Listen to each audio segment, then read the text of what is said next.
Hey guys, I am really looking forward to delving into today's episode. I have Leslie Kenny here with me today.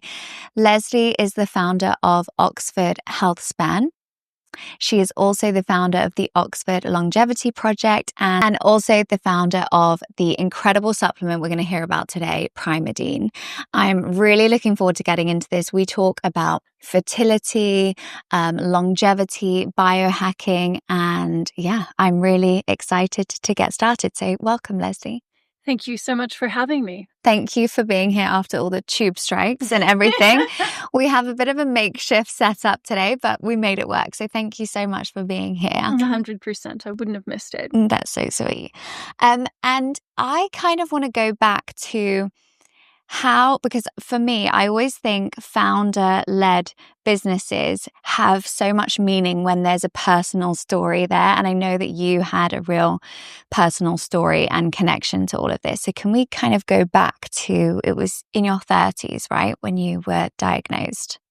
Yes, that's right. So when I was 39, I was in the middle of my 5th round of IVF. Yeah. I'd been trying for about, 5 years at that point to get pregnant with no success, and was using donor eggs. So I was really focused on this, but also thinking about how to optimize my body so that I would be the best receptacle for the embryo that would be coming to me. And I noticed some pain in my hands and thought, well, I'll go talk to the doctor. It feels like what I imagine arthritis is, but I'm only 39, so it's frankly impossible for me to have that. Yeah. Didn't think anything of it. And then I got the call from the doctor's office, only instead of it being the nurse to say, your bloods are fine, it was the doctor. And she said, could you come in and have a chat? Which we all know is not so daunting. sign. Yeah. It's really daunting. Yeah. And so I then went to see her and she said, you're right. Get a gold star. It is a type of arthritis. It's rheumatoid arthritis. And it's your immune system in overdrive trying to destroy your tissue, your joints in this case. And that's why you feel the pain. So we're going to put you on some immune suppressing drugs to reduce the attack so that you don't have any more joint destruction. And just from a personal point of view, I was also diagnosed with rheumatoid arthritis in my early 20s. Yeah, so I've been through my whole, I've been through a whole journey with curing that in my own way, also naturally. Well done. And I was recommended injections. Was that the same for you? 2 a month. I never did them, but I was told to go on these injections. Yeah, that's exactly what I was told to do. Yeah, and like you, I sort of thought, I'm not sure that this is the thing I want to do. It didn't feel right. And, we have this sense, this intuition that maybe something's not right for us. For me, philosophically, because both of my grandparents went to medical school at the University of Kyoto in Japan, I've always been told that the body has an innate sense of wisdom. Yeah. So it knows how to heal itself if you just bring it back to its balance point. And so I thought maybe instead of suppressing the immune system, I should just bring it back to balance because I'm going to need the immune system later. I need the immune system, right, to surveil for cancer. I need it to fight against, viruses and things. So that was the rheumatoid arthritis. But then she said, unfortunately, you also have lupus. And if you're an RA patient or were an RA patient, you probably know that RA and lupus and Hashimoto's thyroiditis, they often come together. So the lupus, I didn't know what it was. She said, well, it's your immune system attacking your organs and trying to destroy them, organs and tissues. And was that the thing that you think affected the pregnancy? Actually, what I think affected the pregnancy was still undiagnosed at that point. It was Hashimoto's. Okay. So unbeknownst to me at that point in time, my immune system had already destroyed most of my thyroid gland. Wow. So that's the butterfly-shaped gland that governs the heart. And it's really important for getting blood down to the uterus to help with a nice uterine lining so that the embryo can implant. But you also need thyroid hormone for the baby's brain. And when the baby's in utero, it relies on the mother 100% for thyroid hormone. It doesn't make any of its own. And if the mother doesn't have enough, sometimes these babies don't survive, or there are neurological issues involved. Right. So I think my body's quality control system was saying, you can't do this. You don't have enough thyroid hormone, so you can't get pregnant. It's almost like you didn't have enough for yourself, let alone to support a baby coming in. Yeah. Exactly.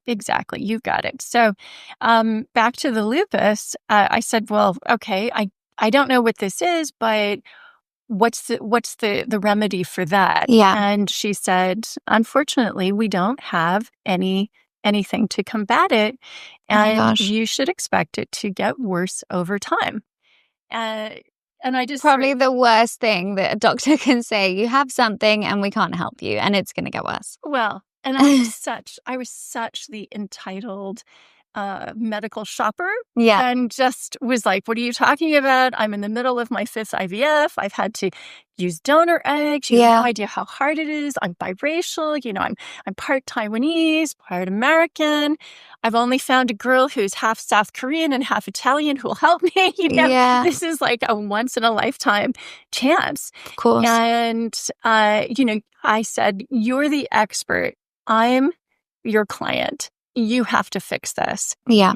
And I think because I pushed her really to the back of the wall on this and made it her problem, or tried to make it her problem, she just looked at me and said, I wouldn't do the IVF.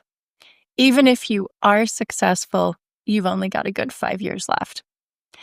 And wow, I have since met other lupus patients who've been given similar diagnoses.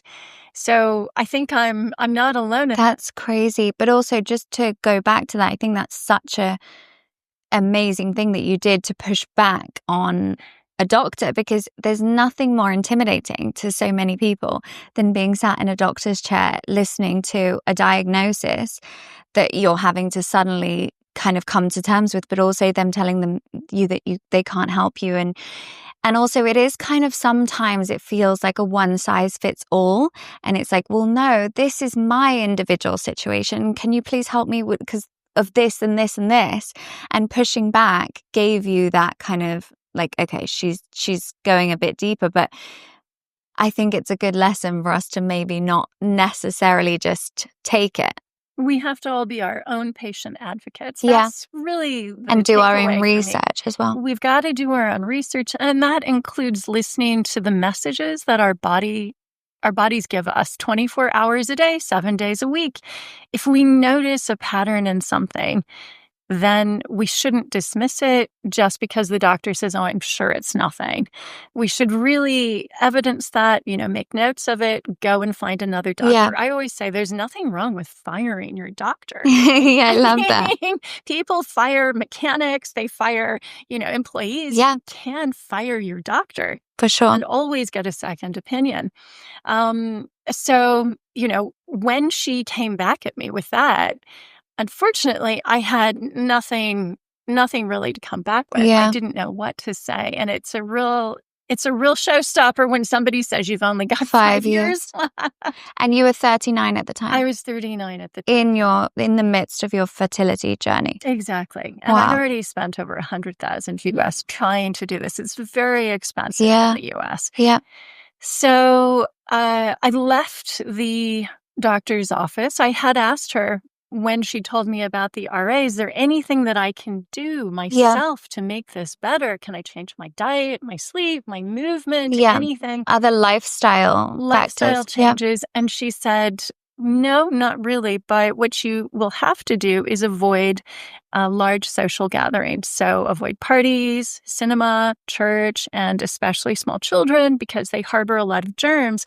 And on immune suppressing drugs, your immune Right. system is less able to fight those Oh off. my gosh. So that was my lifestyle So advice. it was not kind of adding, it was basically taking away enjoyment from you. Completely subtracting joy. Exactly. And if you want to be a mother, the last thing you want to hear is stay away from small Of children. course. Yeah, of course. So, I had that thought in my head about lifestyle advice, there being nothing for me to do. And I thought, I'm not sure that's really true. It just stands to reason that a patient who isn't smoking or drinking, who's getting good sleep and moving and being surrounded by joyful people, that they ought to do better than someone who doesn't have those practices in place. And so I sort of vowed to really be the best patient possible. Okay. So that hopefully I could meet her halfway and then she would be able to heal me. Yeah. Okay. I went back to the patient bulletin boards as Just well. before that, can I just ask, what were your symptoms of lupus and Hashimoto's? The lupus, so the classic sign of lupus is a butterfly-shaped rash on your face. I didn't have it. Okay, I did not fine. have it. So I have no idea how they diagnosed it. Was based on my blood. What I will say is that they sent my blood work to a rheumatologist. Right. And this is one of my beefs with medicine, is that you have a rheumatologist over here looking at lupus and RA, and then you have endocrinologist over there looking at the thyroid gland and hormones. And because of the fact that my results had been sent to the rheumatologist, they didn't look at. So there's that missing link. Yeah. There's no sort of systems approach to biology, but one of my mentors, Professor Dennis Noble at Oxford, is one of the great systems biologists and really pioneered systems biology in the UK through his work as a cardiologist. And he could see that the heart wasn't just beating on its own, but was affected by other things like, say, the thyroid gland or other organs in the body. It just makes sense, right? But the signs of Hashimoto's would be fatigue, cold hands and cold feet, hair loss, brain fog, weight around the middle that you can't shift, dry skin, dry and brittle nails. So all of those are kind of classic signs of Hashimoto's. And I certainly had a number of those. But we can often just think, well, if I have dry skin, I wouldn't think there was something wrong with me. I would go and buy a moisturizer. Exactly. So a lot of those symptoms you're saying would only kind of come into play if there were other symptoms involved. You wouldn't pay attention. Yeah. Exactly. Another symptom is breathlessness if you're walking up and down stairs, and low blood pressure. Okay. Because the heart can't pump blood well enough without the help of the thyroid to allow you to stand up without feeling dizzy. So I did have all of those symptoms, but they just weren't followed up. And at that point, I was still in the dark about the Hashimoto's, so important for fertility. But I thought, I'll try and figure out how best as a patient to deal with the RA and the lupus. And having been an IVF patient and spent lots of time on the bulletin boards, I went back to bulletin boards this time for lupus and RA. And while my doctor said there was nothing that I could do about the lupus, I met patients who said, wow, there's a study out of Germany that showed that 13 lupus patients were given this treatment, a very technical one called intravenous immunoglobulin. Okay. And they all got better. They all improved. Wow. And so I thought, I need to find this. And immunologist that I consulted said, there might be prions in this. It's a transfusion of antibodies from donors. And it seems to basically harmonize the immune system. So and that's what you were trying to do anyway. Exactly. I thought that's what I want. But immunologist said, mad cow disease, there might be prions in there. We don't know how to get them out.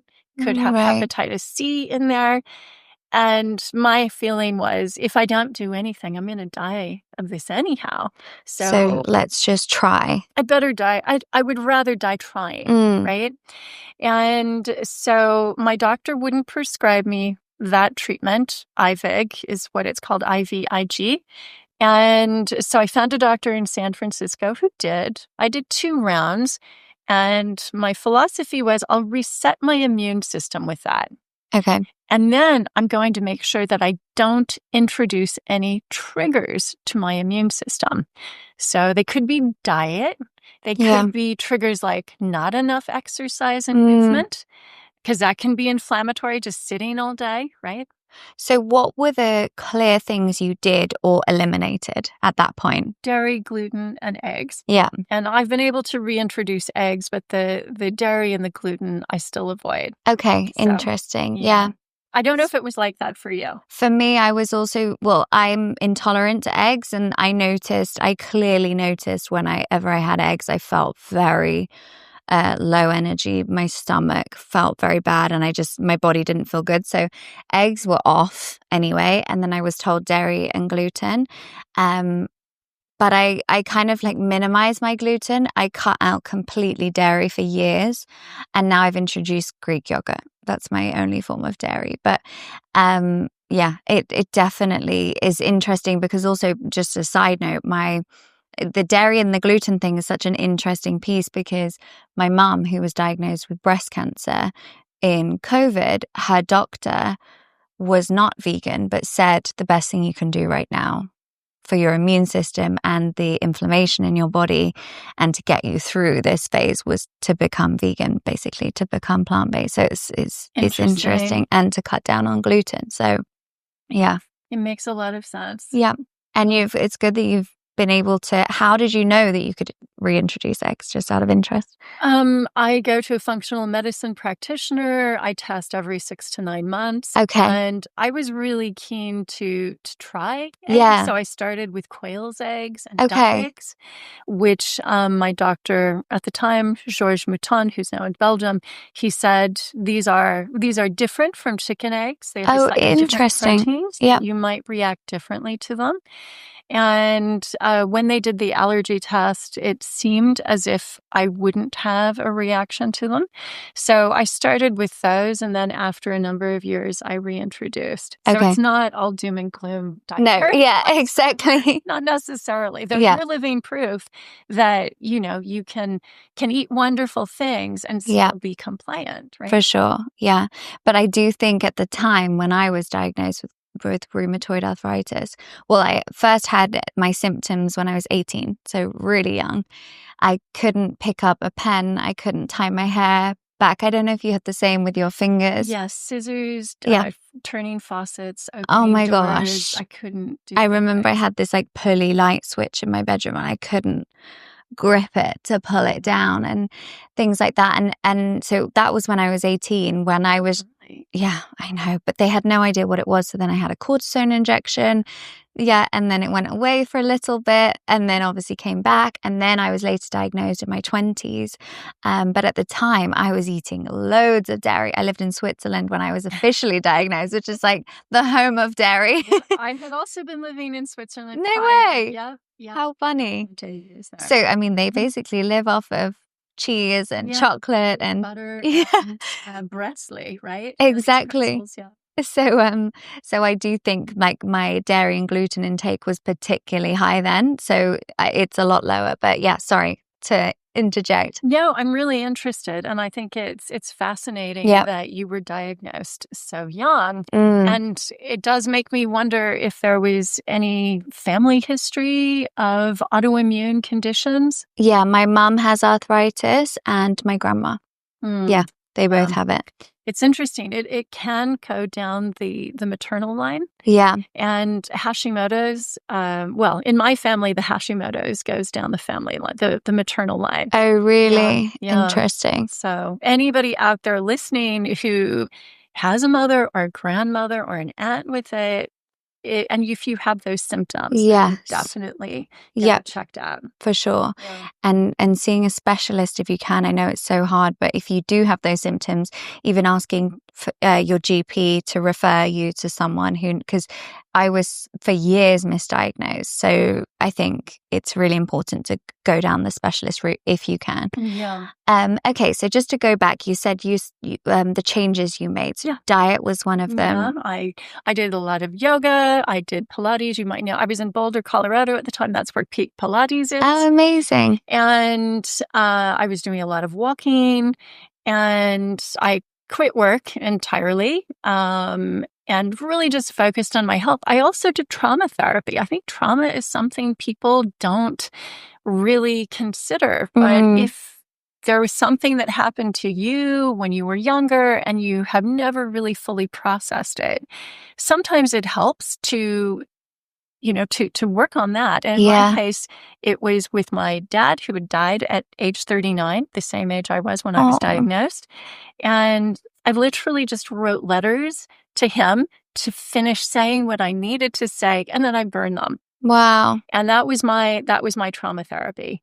And because sometimes the body can hold all that trauma inside, and that shows up as inflammation. Exactly. Yeah. Exactly. And so I think a lot of people are trying to do everything, all the obvious things like sleep and diet and, stress. They have everything dialed in, but the chronic inflammation still persists. Yeah. So in those cases, I'm like, think back. Yeah. Because we tend to bury these things for our own survival. And I'll never forget when I was finally diagnosed with a Hashimoto's, the doctor who diagnosed me, Barry Petefield Durant, who sadly passed away now, he said to me, these numbers are so bad. I have a feeling something traumatic happened to you in your teenage years, with these numbers. And can you think of anything that might have happened? And I was like, no, can't think of anything. I had completely normal childhood. But it's funny how we normalize traumas and almost, because it's so a part of us, we just go through life thinking, well, yeah, that happened. But and then it's only when you tell someone external, they're like, hello. Well, yes. Yeah, exactly. So I completely forgotten that my dad had killed himself, that I had found him, that my grandfather died 4 months later, that I had been in a house fire, and this was in the same 4-month period, because you dealt with it. I dealt with it by kind of just moving through it and being resilient and having that mantra, what doesn't kill you makes you stronger. So it's very interesting about the trauma, but I did do trauma work, after the lupus and the RA diagnosis, and was very careful with everything, especially on the diet. And so when I went back for just a routine checkup, and this probably happened to you too, because you reversed it, the doctor said, she just opened my file, and she'd obviously not consulted it beforehand. She said, well, look at that. You don't have lupus or RA. What? And what was that time period? Within 6 months. Wow. And that's why I always tell patients, please do not be your diagnosis. Yeah. The diagnosis may be wrong. That's or insane. you may be able to reverse it, because the body is so complex and beautiful, and there are systems of redundancy. Even if one thing fails, something else may pick up the slack. And if you support the body by giving it the things that make it stronger and removing the things that make it weak, just like you did, totally, the body returns to balance. And at its balance point, it knows how to heal and stay healthy. Yeah, no, it's so true. And I think it goes without saying, but there, of course, is so much space and importance in the medical industry, in the traditional medical space. And that's, I'm so grateful to them, to the doctors that have helped my mum, for example, and her chemotherapy and everything. But I also want to say it's so amazing what you can do with your body, and really kind of, like you say, really going in, listening to your body and noticing things that you could, like being the perfect patient, because you're almost it's like you're giving yourself the best possible chance. Like, get to that point first and then look at what else is kind of going on. I had the same thing. My numbers were insane for my rheumatoid arthritis. And then I went back to my doctor and she was just shocked. She couldn't believe it. So yeah, we're living proof, basically. Exactly. Yeah. I think that's it. We're living proof. And like you, I'm very grateful to medical doctors. Yeah. And certainly when I did have my biological baby at age 43, and it was a C-section. Amazing. It was amazing, but it was C-section. Oh my gosh. And very grateful to the very skilled doctors who did that, because I had placenta previa. It seems like nothing I do is easy. Wow.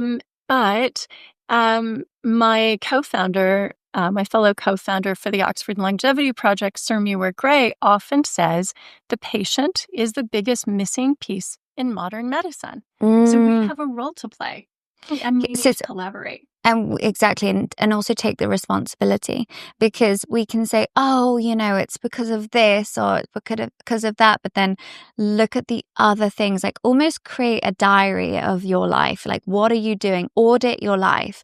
What are you doing on a daily basis, weekly basis? Are there things that you're almost doing them through habit? You're not paying attention to them that could be kind of really affecting your balance in your system, in your body. 100%. So like you say, meet the doctors halfway is a really good approach. Okay, so this all happened. How did your own personal story then lead you to creating this incredible product, which I'm so excited to try? Well, it took a while. I was very focused on 1, healing, and 2, having a baby. So after these 5 failed IVFs, because the donor egg round did not take, I just thought, I need to have a baby at the end of this. I cannot live without a baby. I need to get started. So I adopted a little girl from China. And then a few years after that, I was so tired taking care of her. And I thought, I don't know why I'm so tired. I went back to the patient bulletin boards, and then I discovered that it was probably Hashimoto's, that the thyroid was probably missing. And then I had to find a doctor to diagnose it. Got that diagnosed, had second baby, this time biological. Wow. 43, anybody listening who's in their 40s who's thinking there's no chance. Honestly, I did not check when I was ovulating. Yeah. I did not do anything. Wow. And it just happened. What a miracle. She's a miracle. Both of my kids, my daughters, are miracles, really, for me. And then I'm taking care of them. I'm living in Oxford, England, full of academics, and I'm talking to other parents on the playground and asking them, so, you're from, Switzerland or Germany. Yeah. Why are you here? What are you doing? And they would say, oh, I'm working on this transcranial electrostimulation device to beat depression. Normal playground chat. I'm not sure I'm going to be having those. I would love if someone asked me that. I'm not sure they would ask me that. Well, I wasn't expecting it. And had they asked me, I would not have been able to give that answer.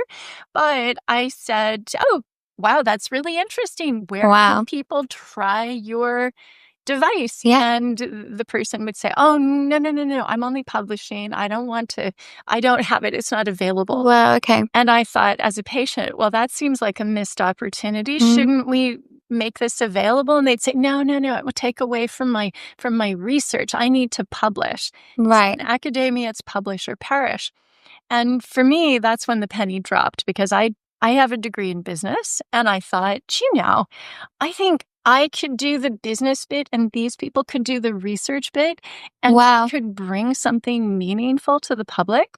So I started fundraising for some of the Oxford Science Enterprise companies. These were spin-outs from the university, and I only wanted to do it in regenerative medicine, because things like rheumatoid arthritis, there are lots of different drugs you can use for that. And I didn't want to just have another drug to manage symptoms. Yeah. I really wanted to look for things that would cure the illness. And so started looking at stem cell companies and fundraising for them. And then somebody said, hey, you're a former RA patient. There's some really cool stuff happening over in rheumatology. You need to go see these researchers. And so I was introduced to Professor Katja Simon, an immunologist, and Dr. Gada Al-Saleh, now Professor Al-Saleh. And they were looking at this really strangely named molecule called spermidine. Mic drop. Exactly. And as soon as I heard it. But maybe this is a weird thing for me, but I almost like the name. It entices me somehow. I'm like, ooh, it's so weird that I'm interested. Well, it's intriguing, Yeah, right? exactly. I think it depends on how open the person is that hears it, but it's called spermidine because it is actually found in semen. It is so important for the survival of our species that it is in high quantities in semen, and it is needed to make sperm, and it is in high quantities in breast milk. Wow. So when we feed our babies, that's what we're giving them. We're giving them a lot of spermidine. We're also giving our babies a lot of fructooligosaccharides, which the baby's gut can't digest, but that's for the bacterial colony that we give to the baby when they go through the birth canal. So our bodies creates breast milk, obviously, when we're caring for our newborn to help them be, the strongest possible baby, and something we create naturally is spermidine. Exactly. And it's really to help them grow quickly because the brain is so big and the body is not yet strong enough to carry it. And so we need to give them a lot of spermidine in order for them to grow quickly to hold up that brain. And also, on a completely superficial side, we're all trying to do, cell renewal for our beauty and all those things. And surely that is...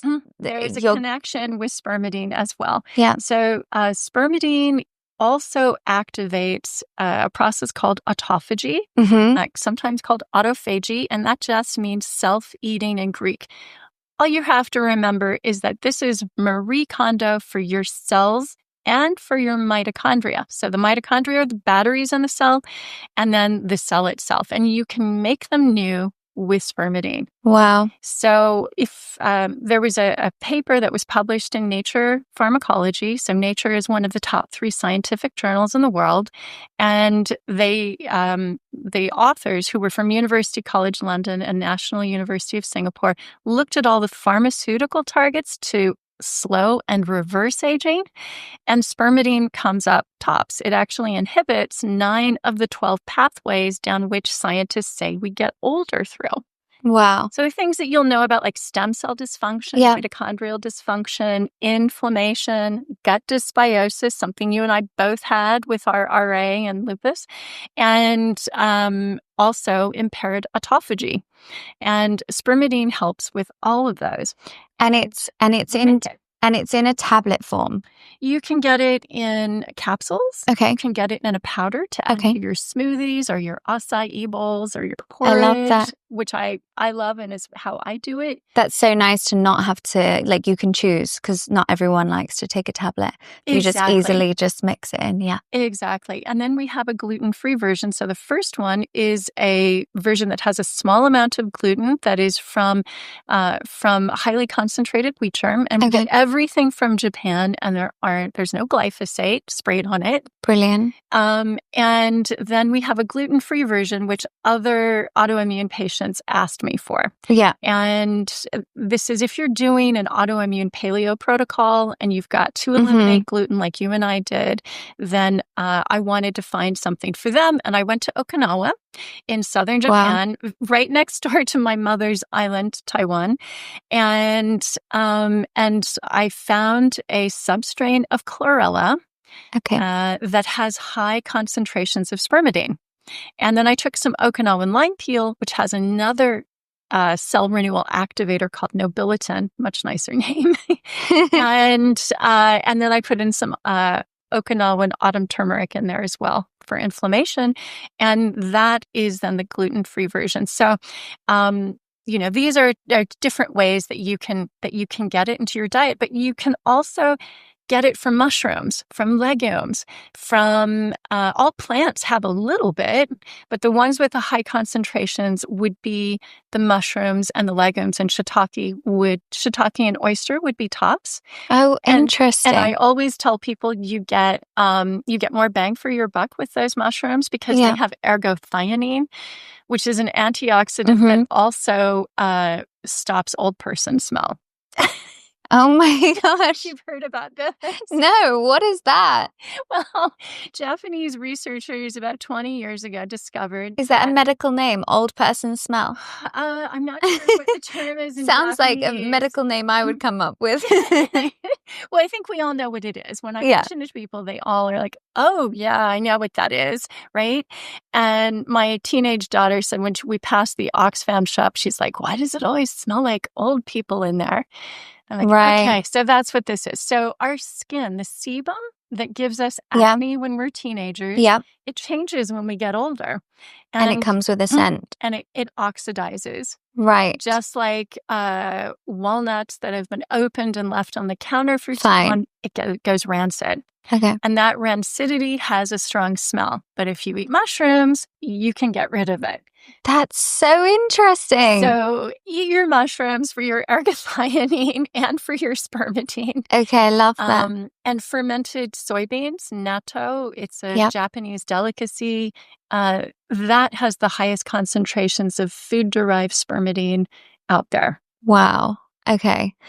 I'm so excited to start taking this. I asked you beforehand if you could take it when you're pregnant, and you said, well, medically and officially you're not allowed to say yes or no, right? Exactly. Food-derived spermidine is fine. So do get it in your diet and from food-derived sources. So this is also why I wanted to make sure that we only brought out a food-derived source. And there are a lot of spermidine supplements on the market now, but they are synthetic. And synthetic is kind of like the old hormone replacement therapy, or sort of like Haribo strawberry gummies compared to real strawberries. They kind of look like strawberries, real strawberries, but they are not. And there have been no safety studies on synthetic spermidine in women. Okay. And we know that in mice, if you give too much synthetic spermidine, it actually impairs fertility. Wow. So there's been a single 28-day trial in men to see for safety, and that's it. So I do say buyer beware. Yeah. No, it's good to know. And so it's just one tablet or one scoop of your powder a day? Take a scoop, or on the bottle, it depends which type you take. It's either 3 capsules or 2 tablets. Okay, great. I know that we're in a rush, but I feel like I just want to pick your brain. So I'm going to do a quick fire round. It's going to be a little bit all over the place because there's still some nuggets I want to get in. Okay, what are the 3 top biohacking methods that you swear by?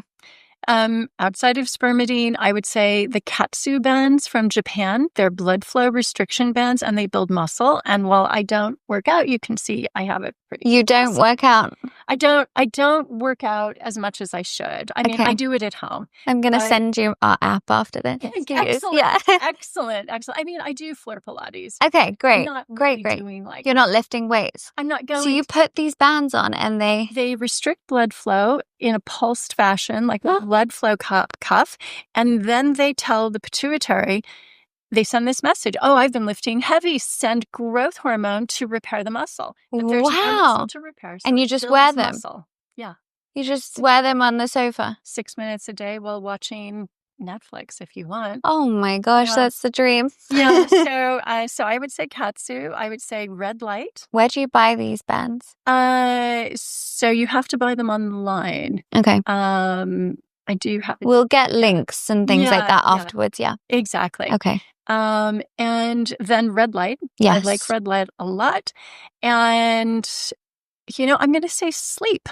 Nice. Because I just feel like it's so underrated. And if you aren't sure about your sleep, or whether or not you get deep sleep, which is so important, especially for women, because we have twice the chance of getting Alzheimer's, and deep sleep prevents us from getting Alzheimer's, get an Oura Ring or a Whoop or a Fitbit and measure your deep sleep. And you really want to be getting around 90 minutes of deep sleep, 90 minutes of REM. And I think that is a great basis. Yeah, a great place to start. Okay, that leads me on to my next question. What's your number one sleep tip? Number one sleep tip for good deep sleep. Because I think when people say, oh, get an Oura Ring, it's like, I can buy the ring, but I'm still sleeping terribly. So how can I? I'm gonna say circadian rhythm. So sunlight. Make sure that you get outside within the first hour of waking and you are looking at the horizon, not through windows, but outside. Yeah. And I did it this morning. I was up at 6 and, I did go outside. I did have my coffee. So definitely do that. I totally agree on that. I was just talking to my dad about that yesterday. I was like, Dad, you need to, get up on your morning walk and then do your evening walk. So you're, Exactly. So you're basically you're setting a timer for melatonin to kick in. Produced about 8 hours later. Yeah. And we really need that, especially as we get older. I do have some other thoughts, just 2 others. Magnesium, a lot of people are deficient in. Yeah. And for women who are going through the menopause, progesterone.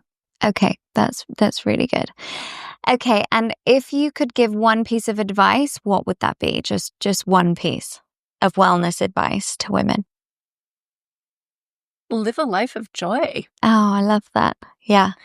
It's all well and good to, check things off list and try to be really good about things. But if there's no joy in life, what's the point? Yeah, I agree. And we have just started doing this new thing because I have a journal and I really believe in the power of writing and things. Could you please leave our listeners with one journal prompt?